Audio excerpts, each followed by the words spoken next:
Coming up on Theater Talk. I believe that any musical, no matter how great it is really a ship going forward only slightly faster than it's sinking. And Theater Talk is made possible in part by the CUNY TV Foundation.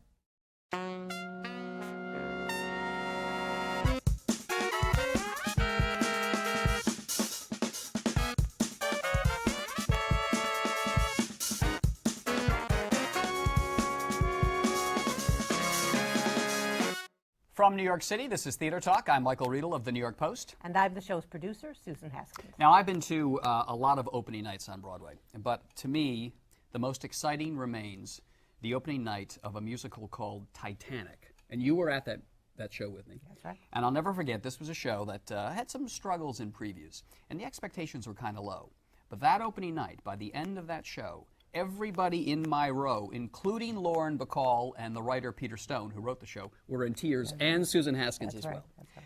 The music, the score, is one of the greatest written for the stage, and I'm very happy tonight to have my favorite Broadway composer, Maury Yeston, who wrote not only Titanic, but another musical that made me fall in love with the theater, Nine, which I saw when I was about 12 years old, Maury, which I'll never forget, another great show, Grand Hotel, and A Phantom of the Opera, which has a beautiful score as well. thank you. It's great to be here. Two-time Tony Award winner and great friend of ours. Maury, Well, welcome yes. to Theater Talk. I see you brought your piano with you. Yes, I did. It was hard getting it in the front door, but we got it. But you got it in. Maury, this is going to be a show about your life in the theater and all the great shows that you wrote.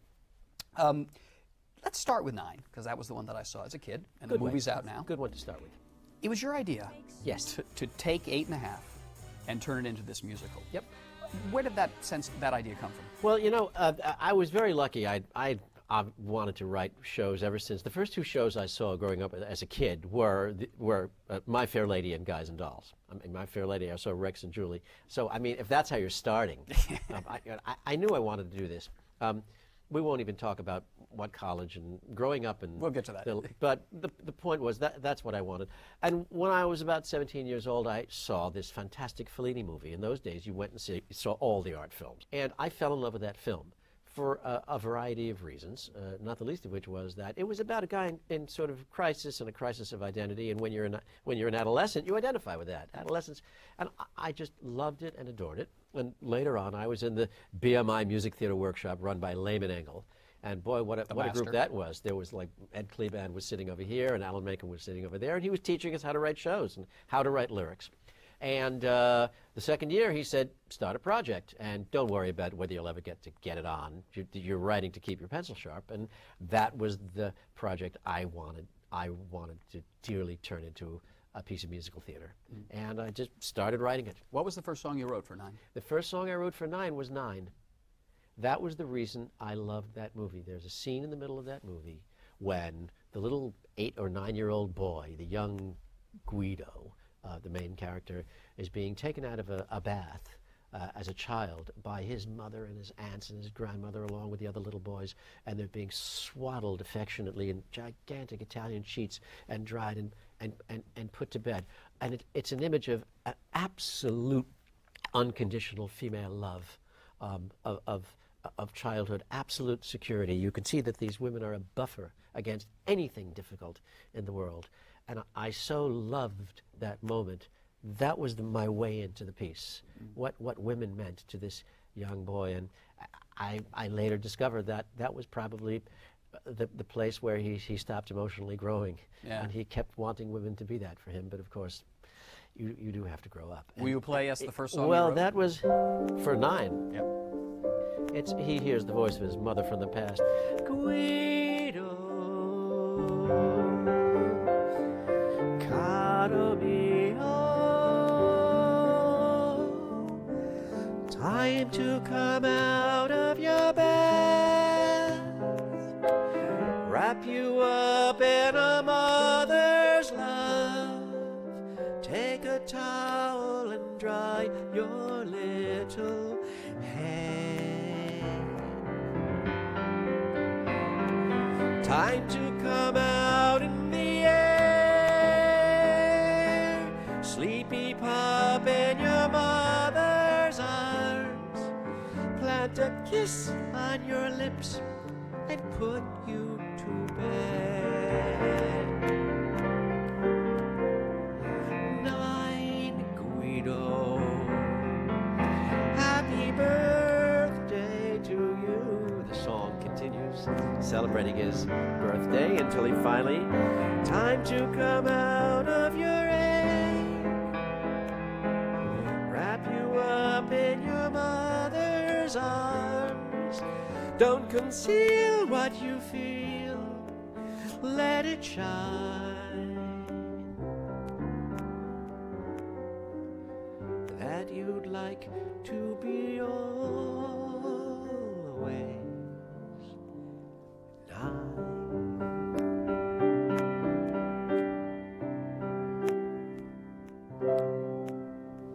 What did Lehman Engel say when you played that song for him? He wept. Really? He wept. And you know, in those days, you know, you would write a song and you'd come in, you'd just play it for the class. Yeah. And Lehman would say either, well, if everybody's looking down and looking at the weave of the carpet, obviously you haven't done it right. But when you did well, he would just shake his head and say, well, that is just absolutely beautiful. And then he would make suggestions. And then, of course, if somebody else did a song like that, everybody just wanted to come in the next week and have a winner, just like that. It was wonderful.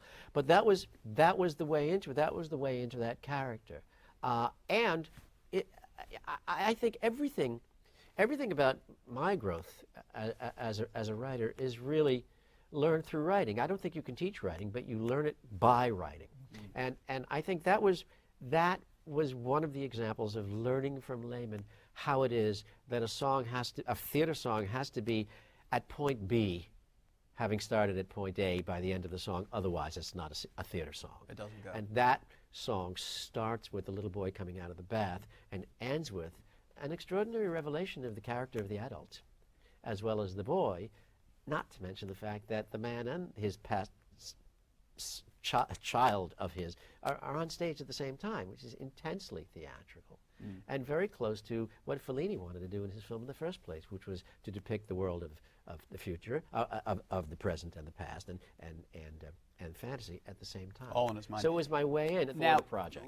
Of course, the great concept of 9 was that you got rid of all the male characters from 8½, except the little boys, and had Guido Contini surrounded by He was surrounded all the women. by women, and that was the kind of thing, that was a wonderful happy accident that you have to keep aware of all the time, because these shows change constantly. The show is never, ever, ever the same, until finally it opens. I mean, when Jerome Robbins says musicals are never finished, they're merely abandoned for lack of time, that's absolutely true. I believe that any musical, no matter how great it is really a ship going forward only slightly faster than it's sinking. And you get there through smoke and mirrors and fixing it all the time, and you're constantly tinkering it and constantly working on it. And there are principles, really important principles. But that's one of them is staying ahead of the audience, because once they can predict what you're doing, they're going to be bored. Right. Now, there's a song in 9 that I also think is sort of an excellent example of a character study. Only With You, which is not in the movie, but it's one of my favorite songs in the show. It was shot for the film. It was shot for the I think film. it'll probably be on the DVD. On the DVD. But I love that song, and if you could just sort of play that for us and explain to us I think I can get through it, but song. the genesis of that song was really the show.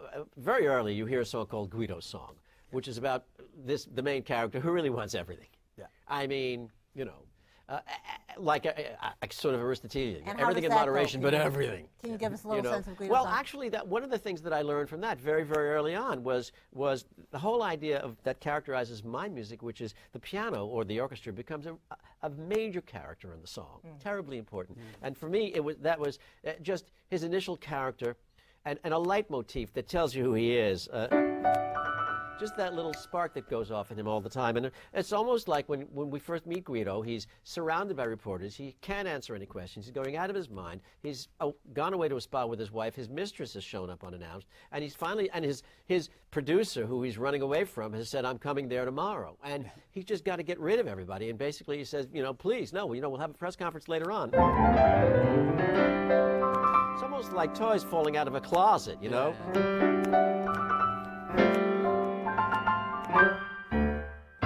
Finally, he's alone. I would like to be here. I would like to be there. I would like to be everywhere at once. I know that's a contradiction in terms, and it's a problem, especially when my body's clearing 40 as my mind is nearing 10.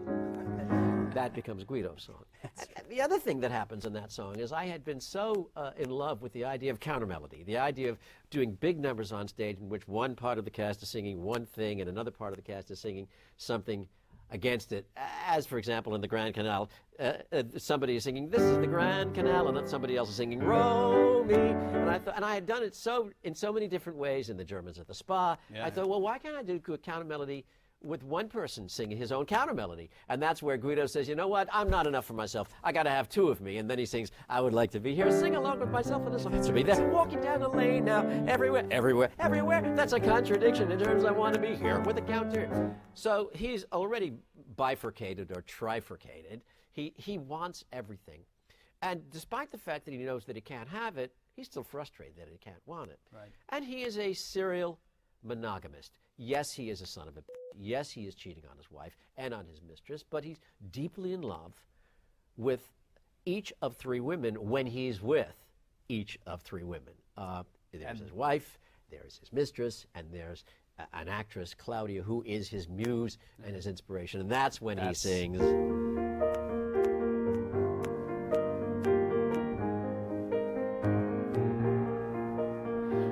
"Being just me is so easy to be when I'm only with you." And obviously this is his wife. "Open inside and with nothing to hide from your view. Seems long ago I was destined to know, and the moment I saw you I knew I could be totally happy with no one but you." And in his mind his mistress shows him. Passionate night after passionate night, and he sings that, and finally the actress shows up, and it's giving you chase like some goddess of grace I pursue, and the song ends, "No small wonder it seems that my life's made of dreams and of wishes that never come true. I wouldn't be lonely if I could be only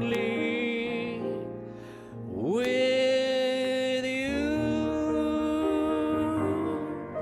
and you and you." I love that song. When I listen to music, there's this great European influence into it. In this this score, yes, absolutely so. Yeah. And where does that come from in your background? I think it's twofold. Threefold. Well, my dad's from London originally, and so growing up, he sang tons of English music hall songs. He had his business in Montreal, and when I was a very little boy, 3 and 4 and 5 and 6, we would spend a couple of weeks each summer in the Laurentians, just in little farmhouses in Quebec, and no television. The radio was on all the time, and it was just PF, PF, PF, Chevalier, Chevalier, Chevalier. And I thought I was a little French kid.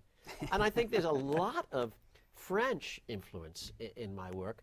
And then I think through studying classical music, and more particularly my baby boomer generation, what you did was, if you went to college, the college would lease an airplane and you'd go to Europe for 3 months on $5 a day. And that's when I think everything that I learned about Germany and France and Italy and England, that became my musical autobiography, and it's all in there. Now, we put this picture up of you going back to your childhood. Oh, I see myself right there. That's the second front. That's right. The little 5-year-old with the... You look like a little German with the child. blonde hair. That's right. That's right. The little toe-headed boy. There I am. Now, what camp is this called? This is Camp Stissing Lake in Pine Plains, New York, and I'm honestly, it was quite an issue because in those days they just sent you away even before you were 5, for 2 months, and they forgot to tell me I was coming home. So I just thought you live with your parents for 4 years and then you go off someplace where they spray a lot of DDT.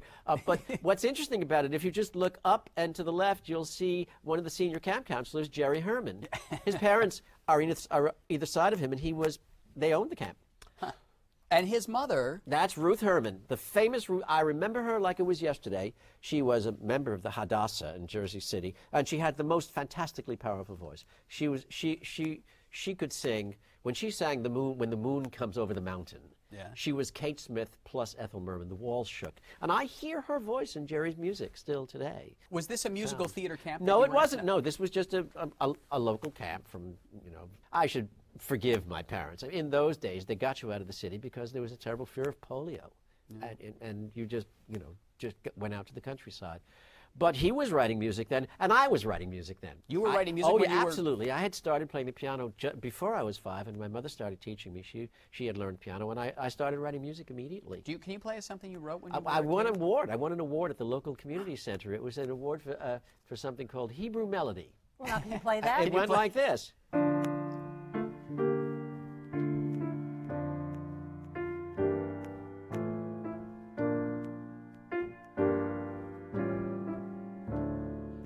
Sounds like a Hebrew melody. It does. Yeah, well, you know what? It's really funny.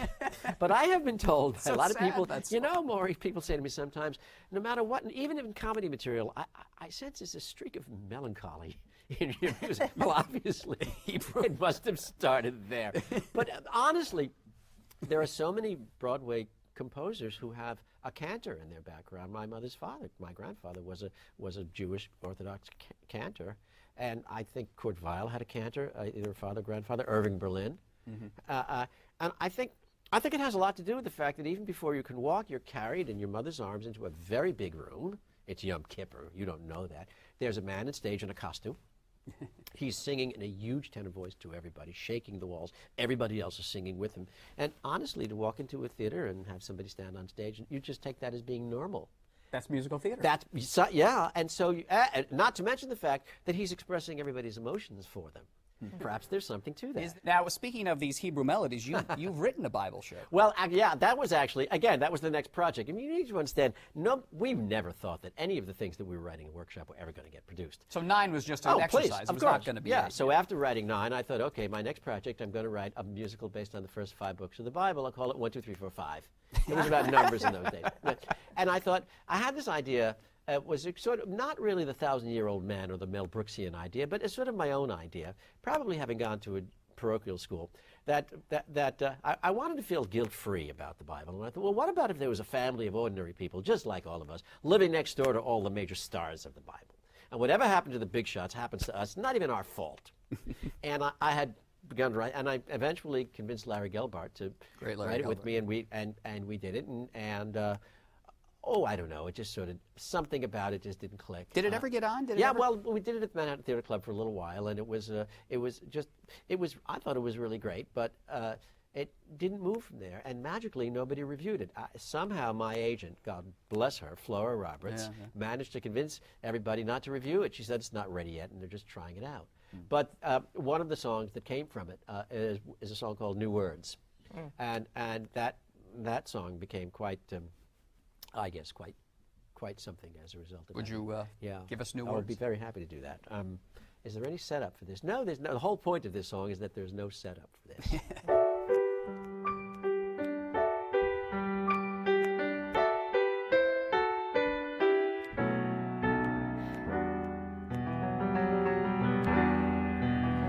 Look up there, high above us, in a sky of blackest silk. See how round, like a cookie. See how white as milk. Call it the moon, my son. Say moon. Sounds like your spoon, my son. Can you say it? New word today. Say moon.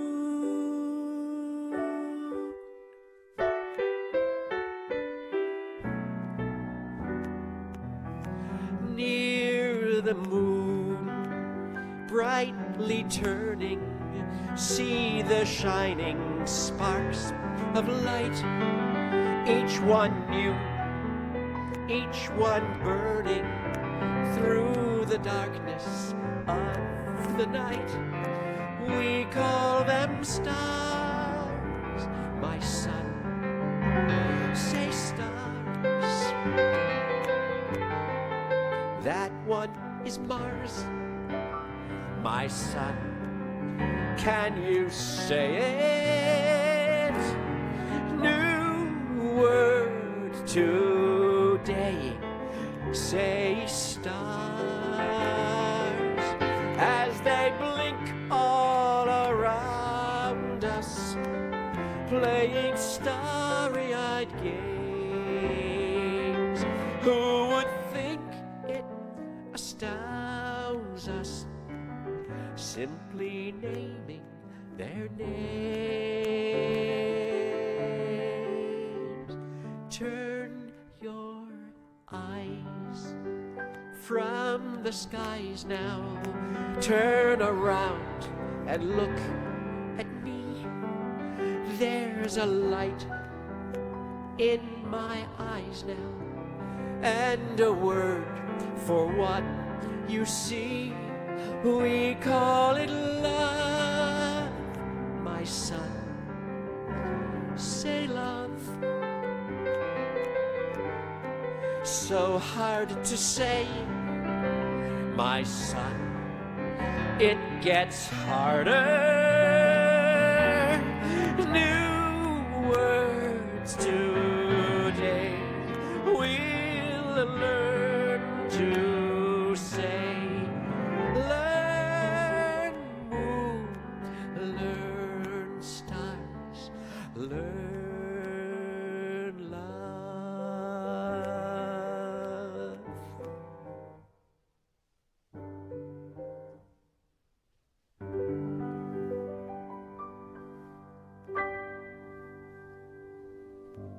Oh, beautiful. Gorgeous. Beautiful.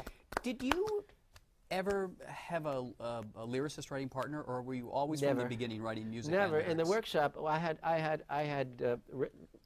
auditioned with some of my own works, and there were two people in that general group who Lehman said, "I don't think I want to pair you with a lyricist. I think I should develop you as your own lyricist." And it was me and Ed Kleban. Wow. And I think Lehman was brilliant that way, and I think he just uniquely understood that the music and the words were so intimately linked with the way we thought that it would be a better idea for him to school us as lyricists, and because we both actually came in as composers. What's harder for you to do, the music or the lyrics? It's all the same. It's all. The truth is, it's the premise. The premise is the everything of it, and that's what's interesting to me about it. I want to write a song that's a kind of song that's never been written before, and the only way to do that is to put yourself in impossible situations where you can't do anything. Grand Hotel is a case in point. I mean, there was David Carroll, and we had to make the 30-something-year-old David Carroll fall in love with Lillian Montevecchi, who was a good bit older, and there he was trapped in her hotel room, and she discovered him. He was stealing her jewels, and she comes in and she surprises him, and she says, "What are you doing here?" And he says, "I'm here to breathe the air that you breathe." Well, Peter Stone and I had been brought up to fix that show. They were in trouble, and so I said to Stone, probably what we need, because we both did everything. I said, you know what? She needs to pick up the phone and she needs to say, if you can't come up with a better line than that, I'm going to have the police. Throw you out. And then he says a better line than that. But the problem is, how can I have him fall in love with her instantly? And the answer to that was something that we learned from Lehman Angle, which was that you go to the opposite. You know, it really isn't possible for him to fall in love. And you know, if you can't solve a problem in a musical theater, write a song about it. And what was the song you That's wrote? what happens. He goes, Mademoiselle, I have followed you everywhere, always throughout your career. She's a ballerina, London, Vienna, Paris. I've admired you, hoping one day we might meet in this way. Oh, I knew you'd be beautiful, but not so beautiful. Love can't happen quite so quickly, not unless I dream you beautifully and sweetly. No, don't look at me so clearly, I might very nearly lose myself completely. Who could ever have suspected I would be here trembling so? I can't think of any answer other than if love comes, when love comes, you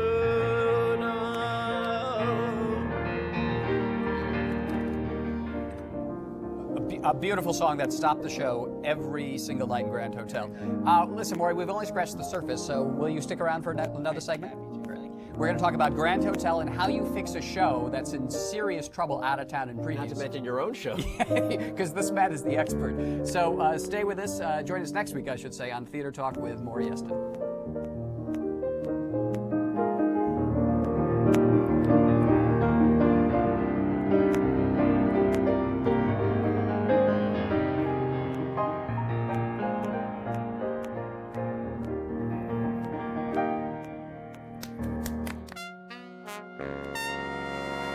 Our thanks to the Friends of Theater Talk for their significant contribution to this production. Theater Talk is made possible in part by the Frederick Lowe Foundation, the Eleanor Naylor Dana Charitable Trust, the Alan S. Gordon Foundation, the Corey and Bob Donnelly Charitable Fund, Carrie J. Fries, the Dorothy Strelson Foundation, the New York City Department of Cultural Affairs, and the New York State Council on the Arts, a state agency.